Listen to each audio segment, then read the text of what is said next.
Hello, this is Professor Tom, and today I want to talk about people that go door to door trying to spread their religion. They knock at the door, and a lot of them are pretty nice. But there's a couple of cults out there that I find less than pleasing. And because of my personality, sometimes I like to mess with them. One of them is Jehovah's Witnesses. I know a little bit about their doctrine, and having been an adult Sunday school teacher at a Protestant church, I know a little bit about the Bible. And I know that Jesus died on a cross, not on a pole. And there's other weird little doctrines that the Jehovah's Witnesses have, but that's not what I'm really getting into. It's just I like to mess with them because I know about the religion.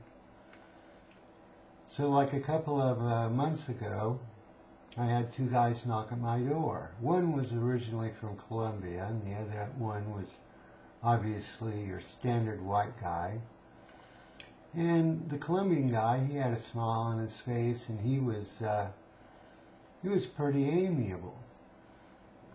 I mean, it's not like we argue or anything. I know how to trip people up when they're trying to sell you something, because in a way, you're always taught a script when you do stuff like this. Say that, ask them this question. Well, the Colombian was obviously the leader, and the white guy had a sour look on his face, like he just lost his girlfriend or something. Not exactly the happiness that he's trying to portray that his religion should give him. And the Colombian guy, I just kind of messed up, because no matter what the questions that they give me, because they're basically trying to get you to say, oh, I don't know, well, we can come by and have a Bible study with you. Yeah, okay, I don't need that. In fact, before I often offered to Jehovah's Witnesses to have a Bible study with me so I can teach them where their doctrine's wrong. Not something that they're really going to get into. So anyway, I go on a while, and then at one point I kept tripping the Colombian guy up, because he'd ask me a question and I would trip him up, right? And these are, inconsequential things, but anyway, at one point he realized it wasn't going to work, and so they left.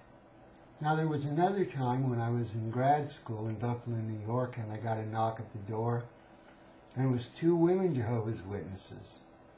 Now, I kept that conversation going for quite a while. Why? Well, the leader was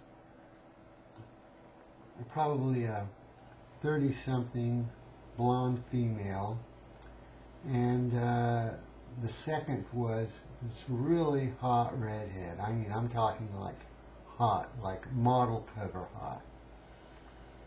And so I kept talking quite a while. Okay, I didn't go, hey, I'm just talking to you because you're eye candy. And of course, I still debated with them on the doctrines, and at one point they realized that maybe I wasn't going to allow them to give me a Bible study, although I did offer to them that I would have a Bible study with them, but I was going to teach the truth, whatever that is in religion, and they never came back. Now, one of the most interesting ones that I ever had was when I lived on the Macaw Indian Reservation. I don't know if you know what a Mooney is, but it's this cult that basically brainwashes people with by inviting them to go on a religious retreat. By the end of 3 days, you've been brainwashed. How do I know? Because I had a roommate who was a journalism student at KU, the University of Kansas, and he signed up with him. He also signed legal documents with the journalism department so they could legally pull him out of anywhere. And anyway, he was supposed to be gone for a week, right? And so anyway, and I mean, he had stuff like they actually sewed money inside the seams of his pants.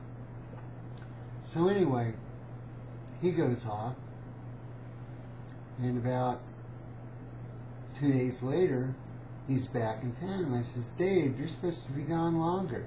He goes, Tom, those guys are good. I had to get out of there. And I go, what do you mean? And he says, look, I was starting to believe him and doubt my own self by day 2. I knew it was dangerous. And then even though they said it was only going to be a couple of hours away, they drove us to some isolated place in South Dakota where there was nothing around. And then he waited the second night until people were asleep, snuck out, had to walk 30 miles, or 30 minutes, I think he said, to find a payphone to get like a taxi or something. He had money on him to get him to the bus station to take him back to Lawrence, Kansas. Okay, but he explained how the brainwash works. You get on the little bus, it's a mini bus, there's 6 people that are being invited on the retreat. For every male there was a female Mooney counterpart, in the same way around on the other one. And he started talking about how the females started getting more and more touchy with him as they were going along, you know, like holding on to his arm and all this other stuff. And what they do is, the driver is the leader, and he'll throw out a religious thing. And then if you disagree, it's basically you, because the other 6 people who have been invited on the retreat, they don't know diddle from diddle. So you suddenly have the other 6, because there's 7 Moonies on the bus, disagreeing with you and putting forth Mooney doctrine. So anyway, my friend Dave came back real early, because this is something you got to realize. You can get brainwashed. People think, oh no, I'm not going to believe it. You get somebody tired because that was part of the trick, right? We're going to go on a 2-hour drive to a religious retreat. 6 hours later, you haven't eaten, you're really ready to go to sleep because it's 2 in the morning, and you keep getting hit with Mooney religious doctrine or whatever the one it would be. It can break down your rational facilities and quickly pull you into a cult. Well, anyway, that's just some of my experiences with religious groups. If you've ever had any, just feel free to comment below, and have a nice day.